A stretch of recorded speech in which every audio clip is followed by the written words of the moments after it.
एक समय था जब हीरा मंडी को कला सभ्यता का केंद्र समझा जाता था, लेकिन बदलते वक्त में आखिर ऐसा क्या घटित हुआ कि आज इसे एक रेड लाइट एरिया के तौर पर जाना जाता है।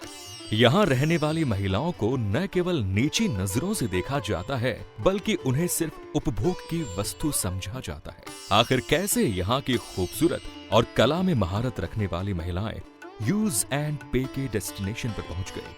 हमारे साथ वीडियो में आखिर तक आप बने रहिए। जानते हैं लाहौर की हीरा मंडी की एक सच्चाई।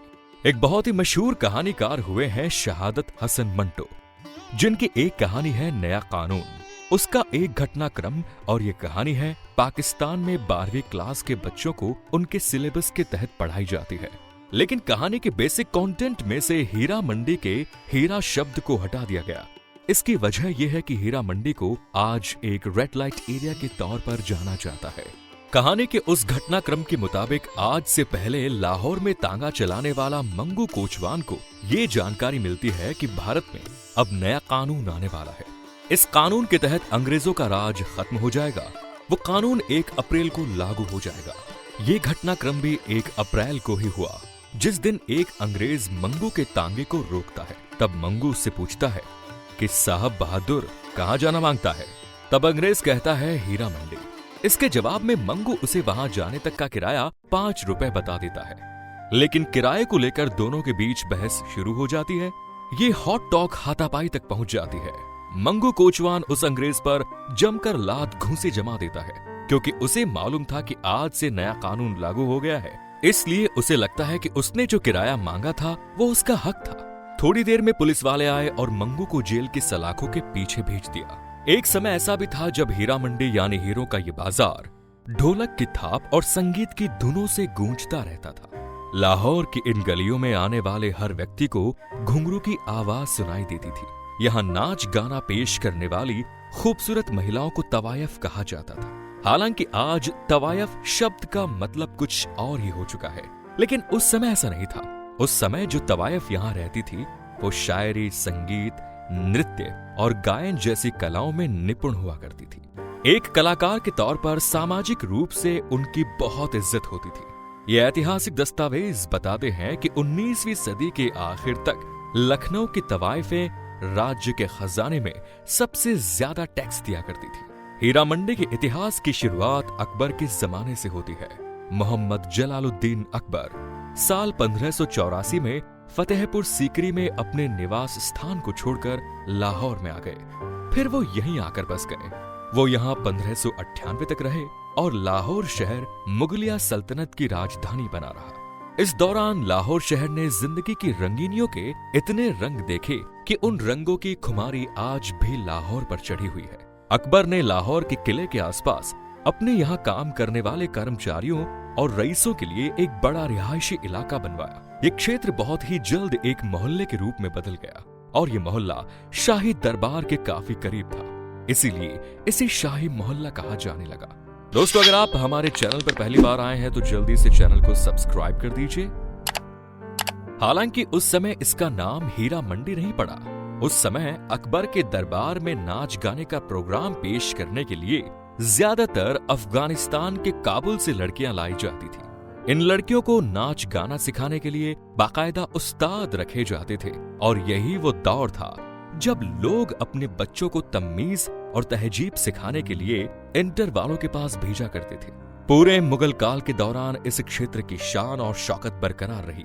सबसे पहले नादिर शाह ने जब भारत पर आक्रमण किया तो उसने लाहौर के इस क्षेत्र को बर्बाद किया। इसके बाद अहमद शाह अब्दाली ने जब दिल्ली की तरफ कूच किया तब उसने भी इस क्षेत्र को बर्बाद करने में कोई कसर बाकी नहीं रखी। उसके बारे में तो ये तक कहा जाता था कि जब अहमद शाह अब्दाली जिस क्षेत्र से गुजर जाता था वहां कुछ भी नहीं बचता था। वो सब कुछ लूट लूट कर ले जाता था। लोगों ने जो अपने पेट में भोजन कर लिया बस वही उनके साथ रहता था। अब्दाली के समय में ही लाहौर में पहली बार स्त्रियों को धंधा करने के लिए मजबूर किया गया। वो अपना जिस्म बेचकर पैसा कमाया करती थी। पहला वैश्यालय धोबी मंडी में बना और दूसरा दारा शिकोह मोहल्ला में। अफगान सैनिक जहां भी हमला करते थे वहां से औरतों को उठाकर लाहौर के इन वैश्यालयों में भर्ती कर देते थे। इस दौरान तवाइफों का काम पूरी तरह से बंद हो गया, लेकिन अब भी वैश्याओं और तवाइफों को दो अलग अलग नजरों से देखा जाता था। अफगानियों के बाद लाहौर पर सिख साम्राज्य का कब्जा हुआ और महाराजा रणजीत सिंह के दौर में तवाइफों की संस्कृति एक बार फिर फलने फूलने लगी।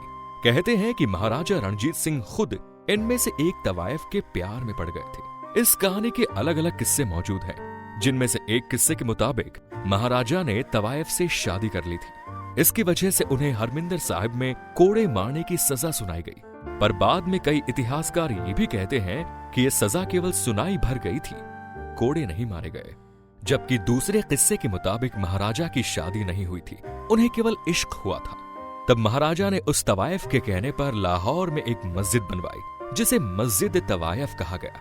फिर उस तवाइफ के लिए शाही मोहल्ले में घर भी बनवाया गया। हीरा मंडी को उसका नाम देने वाले सिख फौज के ही एक जनरल थे, उनका नाम था हीरा सिंह डोगरा। महाराजा रणजीत सिंह की मौत के बाद उन्होंने शाही मोहल्ले में बाजार की शुरुआत की। तवाइफों के इस मोहल्ले में अच्छी खासी भीड़ भाड़ रहा करती थी, इसलिए हीरा सिंह ने सोचा कि यहाँ क्यों न एक अनाज मंडी बना दी जाए। बस यहीं से इस जगह का नाम हीरा सिंह दी मंडी पड़ गया, जो आगे चलकर हीरा मंडी कहलाने लगा। सिख डायनेस्टी में हीरा मंडी में रहने वाली तवाइफों को राज दरबार की तरफ से सिक्योरिटी मिली हुई थी। इसके बाद 2 एंग्लो सिख युद्ध हुए, इसमें सिखों की हार हो गई और लाहौर पर ब्रिटिशर्स का कब्जा।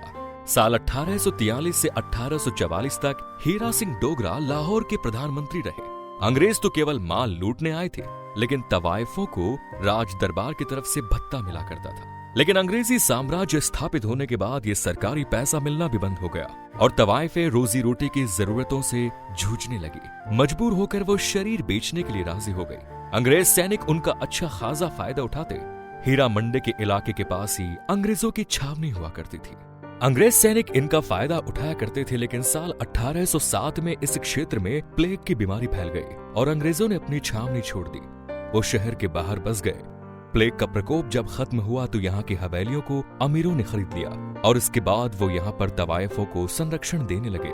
इसकी वजह से हीरा मंडी में नाचने गाने का सिलसिला बना रहा, लेकिन अब केवल इतना अंतर आ गया था कि यहाँ पर महिलाओं के द्वारा मुजरा दिखाया जाता था, जहाँ सभ्य और रईस लोग आते थे।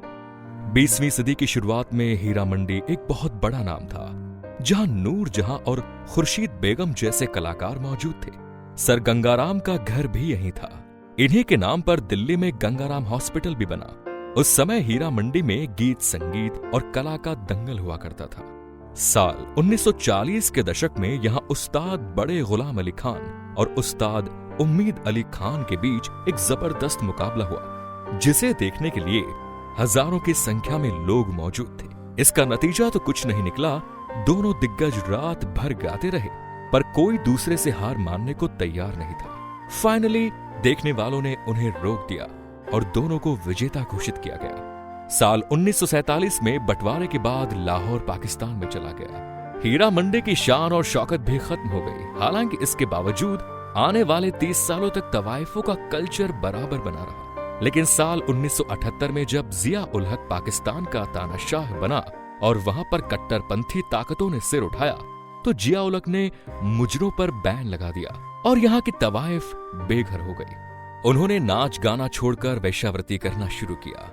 जो क्षेत्र कभी लाहौर की शान समझा जाता था, अब वो लाहौर का बदनुमा दाग बनकर रह गया। बॉलीवुड के famous film maker Sanjay Leela Bhansali के एक दोस्त मोहित बैग ने उन्हें जब हीरा मंडी के बारे में बताया तो वो इस पर फिल्म बनाना चाहते थे, लेकिन वो सांवरिया फिल्म बनाने में व्यस्त हो गए। गंगूबाई को बनाने के बाद जब उन्हें इसकी स्क्रिप्ट याद आई तो उन्होंने ये कहानी नेटफ्लिक्स को सुनाई। नेटफ्लिक्स ने इस कहानी पर सीरीज बनाने की पेशकश कर दी।